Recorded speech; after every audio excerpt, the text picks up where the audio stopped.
Paul. It is noontime, 3rd of December, and I am in New Zealand. Just picked up a Himalayan 450 from a fellow that rents them down here near Auckland. Flew in last night from Hawaii, and I am starting on a 3-week journey. Going to do the North Island, cross the ferry to the South Island, spend some time down there, and then work my way back up north again, leaving ultimately from Auckland back to New York on a direct 15 or 16 hour flight. It's one of the longest flights you can fly in a commercial aircraft. So I hope you join me here in the next few episodes. This will be an interesting experience. And yes, I am driving on the correct side of the road, which is going to be something. Wow, he actually did put it down there. I was going to suggest to him he put a piece of tape or something like that as an arrow, as a reminder. Hopefully I can ride the whole 3 weeks without forgetting that I'm supposed to stay on the left-hand side. So I got in last night.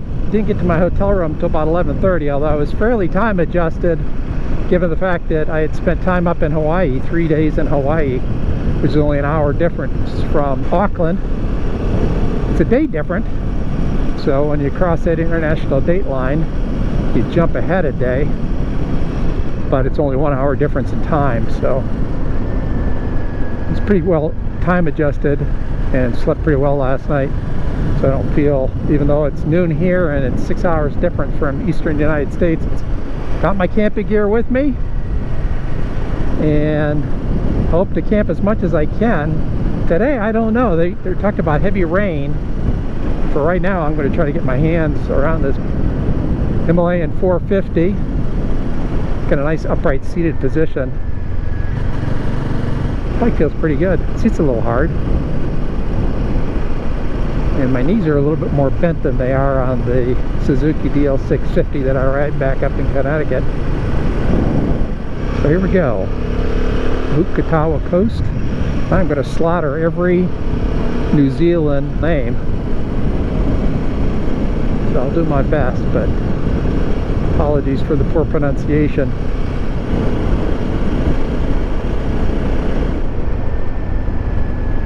The bike says it's 25 degrees Celsius. I'm headed over to a bay here on the eastern side of the North Island, not very far away, 15 kilometers or so. So put that into my GPS. Himalayan 450 has half the displacement of the motorcycle I was riding up in Hawaii. It's a very smooth engine. It's got a nice little hub to it.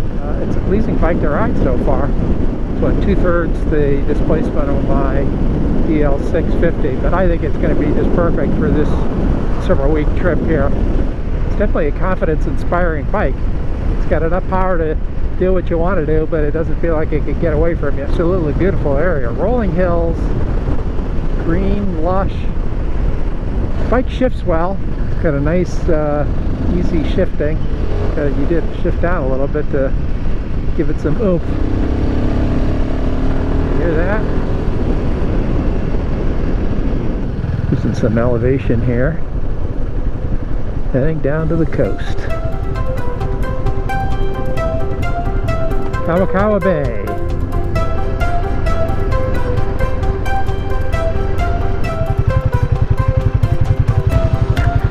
Kawakawa Bay. Alright, let me get off this bike. Leans a lot when I put the side stand down. Well, for those of you that have watched my channel before, the dry bag is familiar. Everything else is not. Royal Enfield Himalayan 450. This bike's only got about 2,700 kilometers on it. 2 hard cases, Jivy hard cases, and a Jivy top case on the back. It's nice and big. Brought my bike lift with me in case the bike goes over. Save my ailing back. That's like a bike. So let's get back on and keep riding. I gotta figure out where I'm going next.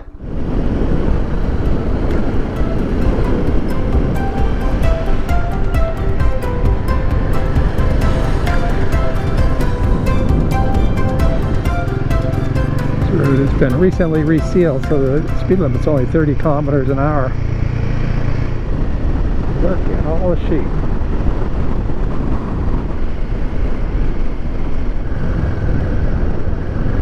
Quarter past 3 in the afternoon. Did not take any videos the last couple hours because I got hammered with rain. There was lightning and thunder and all kinds of chaos breaking loose, and I couldn't find any place to pull over.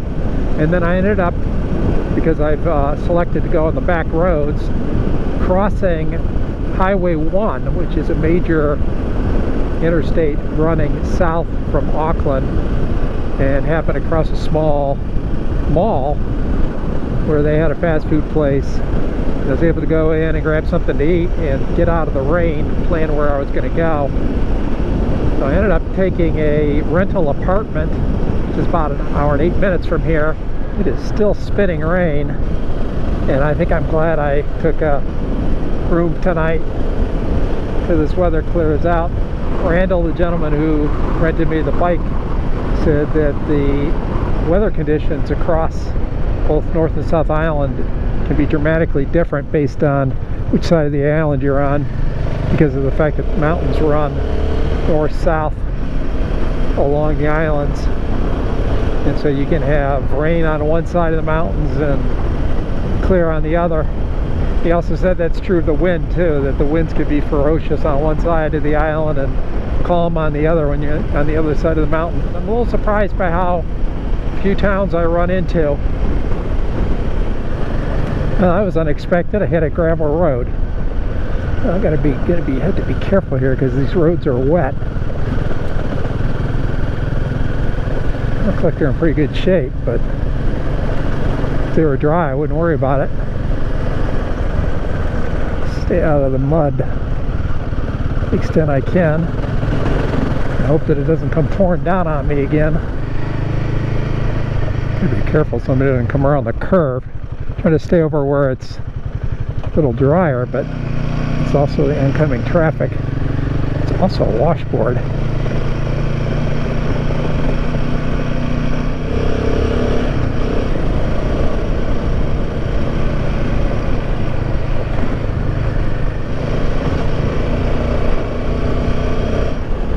This is the fastest, straightest road I've been on since I came to New Zealand. 100 kilometers an hour is the speed limit here. A little windscreen up front is doing pretty well. Keeping my head from getting buffeted. There's a little bit of wind noise, but not bad for small as it is. It's a pretty good size river.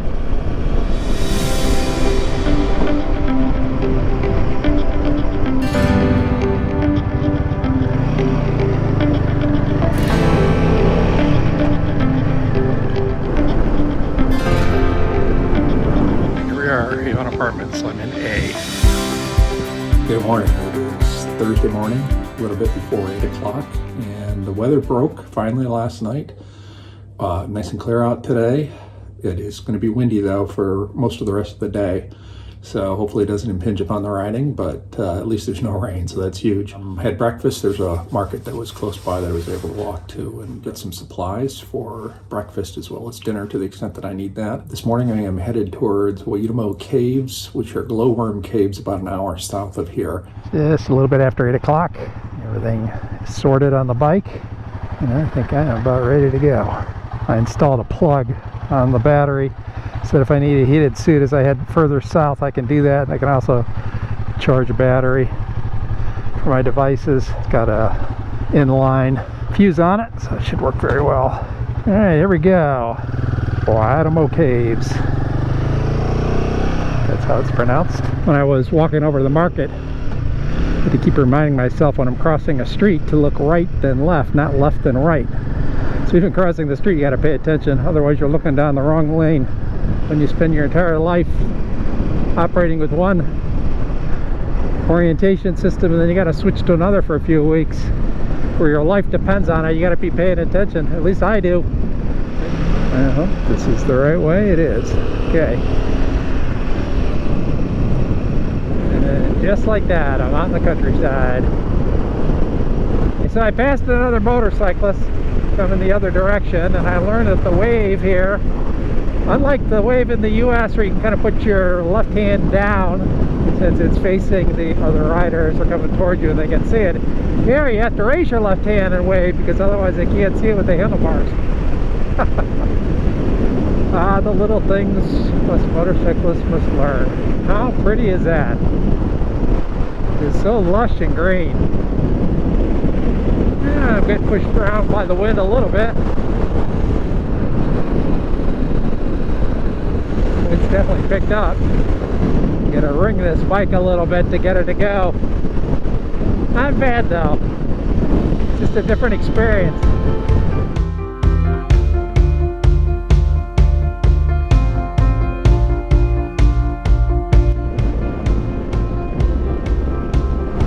Got off the main road there, took a right, and I am on Waitomo Road.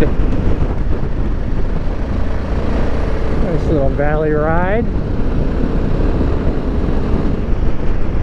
There's some marvelous rides here in New Zealand. Absolutely marvelous. And the roads are in what I've experienced so far, great shape.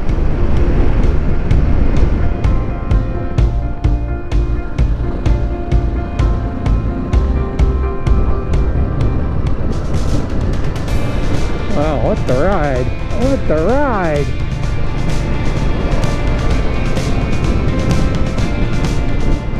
Just gotta keep within myself. Some of these turns are sharp. It's got that lushness of Ireland, but the hills are steeper, closer together. So there's a lot more contour to the land. But it does have a little bit of Irish feel to it.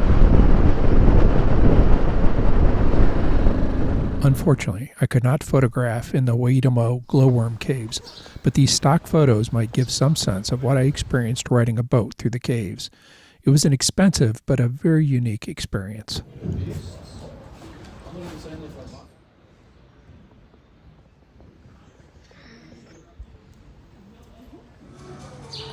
Cool, I've never seen anything like that before. These worms hang from the ceiling. Thousands of them in the cave, and each one of them has a pinpoint of light that it produces.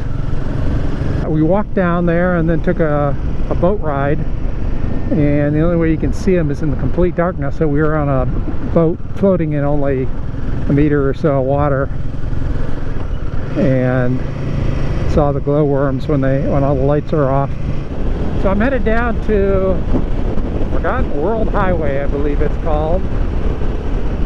It's about an hour away, about 100 kilometers, and then the road itself is about 150 kilometers. So that's pretty much what I'll be doing the rest of today until late this afternoon.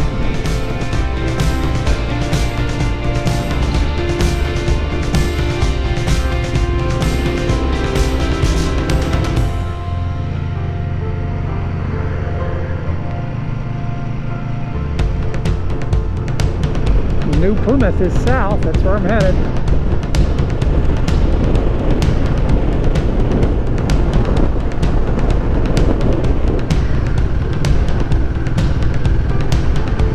That's pretty scenic.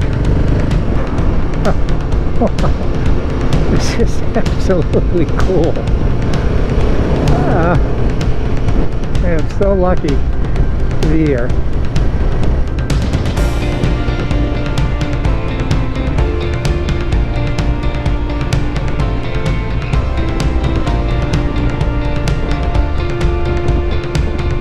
Forgotten World Highway begins. Stratford, 151 kilometers. It's open.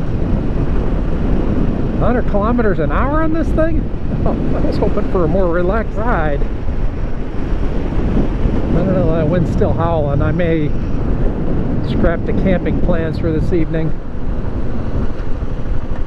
I can find a place reasonably priced to stay, because it's just not worth the aggravation when it's blowing like that. And I was supposed to camp down near the shoreline, so that's just not going to happen.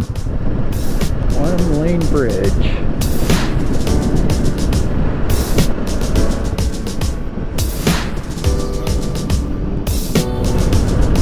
Danger falling debris. Do not loiter or stop on the bluff.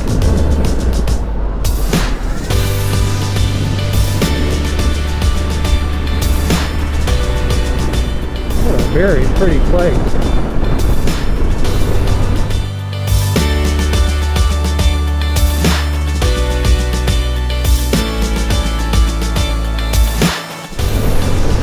What an absolute blast to ride. This is a great road. What's this say? Tunnel Hill Scenic Reserve. Ooh, look at that. Just crested a hill. I guess there are like 3 of them in here. There you go over 3 peaks. That must have been one of them.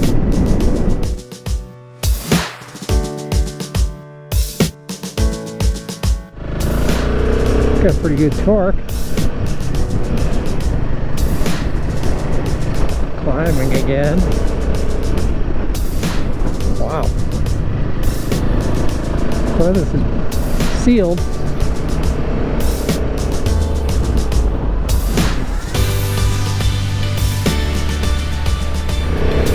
There's a steep, windy section.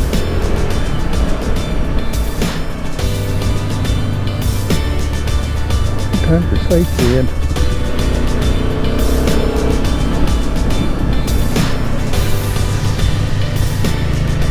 Lots of curves. Find myself shifting gears a little bit more often than my Suzuki to get the right ratio. The only thing this road could use is a few places to pull off where you could take pictures and view things. There's really no shoulder to pull off on it. Tangaraku Gorge. 16 kilometers of windy roads.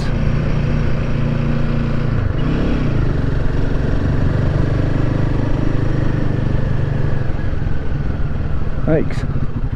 It's pretty narrow. 100 kilometers an hour? No way! Tangaraku Scenic Reserve. I'd like to see somebody do 100 kilometers an hour on this car or motorcycle. Just as I was complaining about nowhere to pull off, I come across a pull off. So much welcome to get off the bike for a couple minutes, and it's a beautiful spot.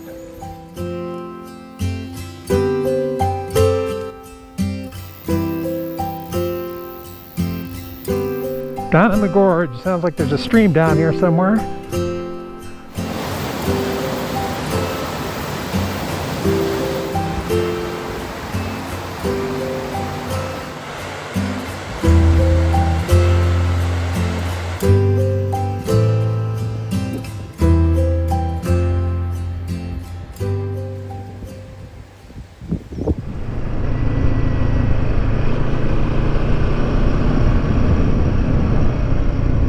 Almost all these bridges are one-lane bridges.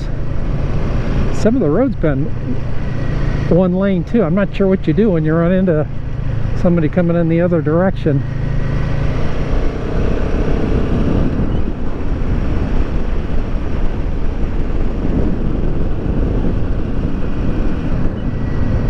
This is quite the ride. It's almost worth coming to New Zealand just for this ride.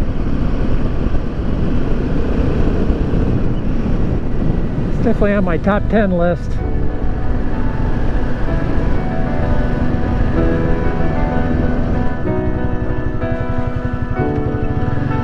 See rocks like this down all over the place.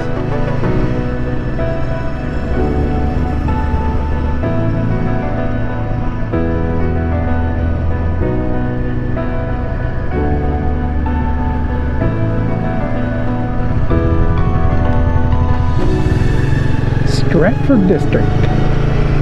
Still 90 kilometers to go.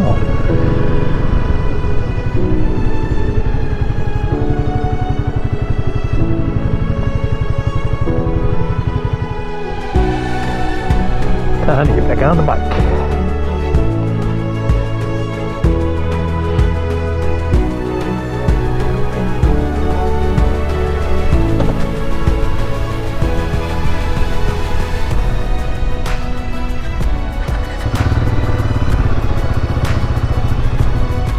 Alright, there we go.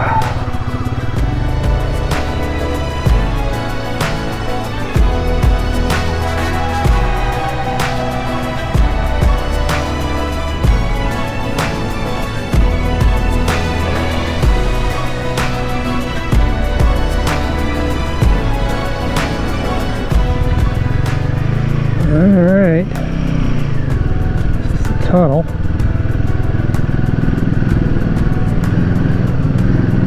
First 100 meters was kind of blind. That's cool.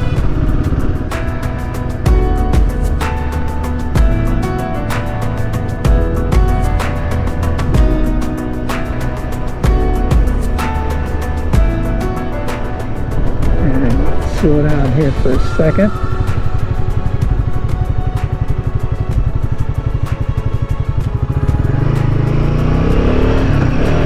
I think this is called like Tahora Saddle. Not sure what that means.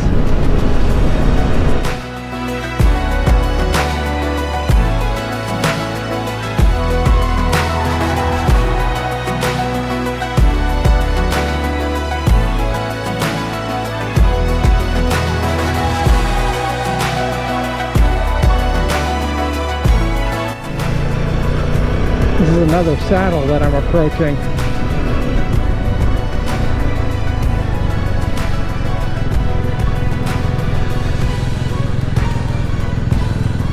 Up the switchbacks.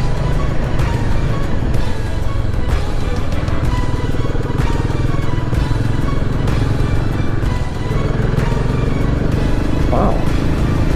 It's crazy.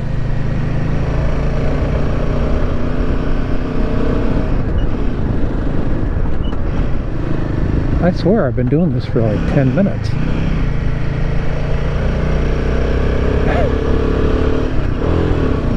Well, that was the peak.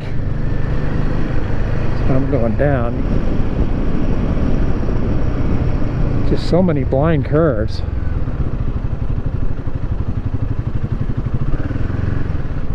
And the worry is not so much the riding, it's the oncoming traffic and whether they're staying in their lane or not.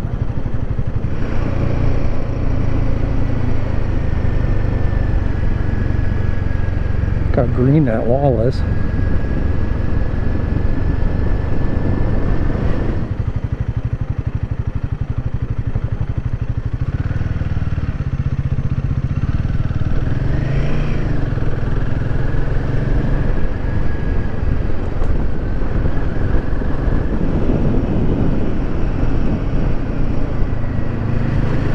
The green is just so green.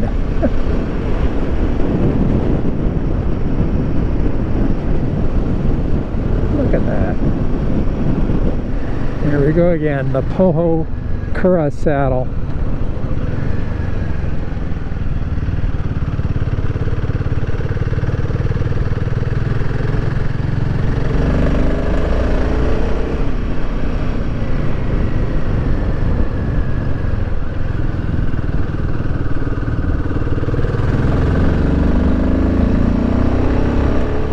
That saddle was a small one, already going down.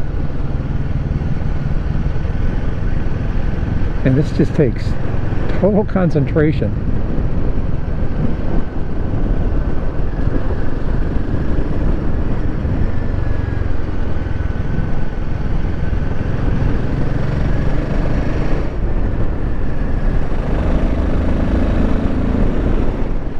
Climbing to the Strathmore saddle.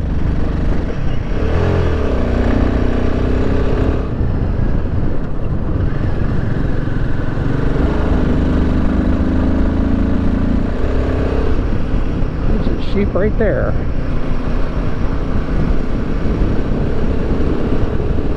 We don't want to do these roads in the winter. There's a lot of signs about slipping and sliding when it's frosty out. There's the saddle. Take a picture here. Get off the bike for a minute.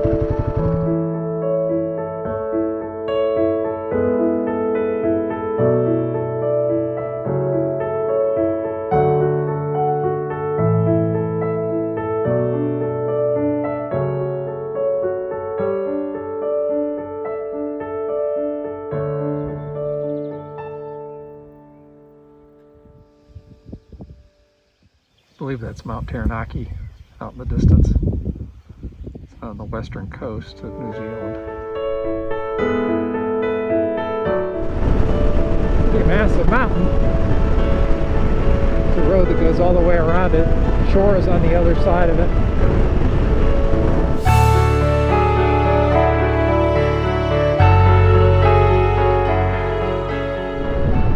Forgotten World Highway ends. Whanganui to the left, which is where I'm headed. I am headed to the town of Whanganui, where I've taken another motel room for the night. Just not convinced with this wind that it's a smart thing to try to camp near the shoreline. So 5:30 right now, local time. I've got 1 hour to ride, 80 kilometers. And I'm having trouble with connectivity on my mobile phone. I have an eSIM card that I'm using, and for some reason I've been getting strong signals, but the actual SIM is not working. At least it didn't work for the last couple hours. So that was a problem when I was trying to find a place to stay tonight. And then I went through a town that happened to have a group of businesses that paid for free Wi-Fi in the center of the town. So I stopped there and was able to very quickly make a reservation down here at Whanganui. It's late in the day, 12 minutes before 6. It's a long day of riding in the town of Whanganui. I ran very low on fuel there. My light was blinking, said I had 60 kilometers to go. Finally came across the fuel station.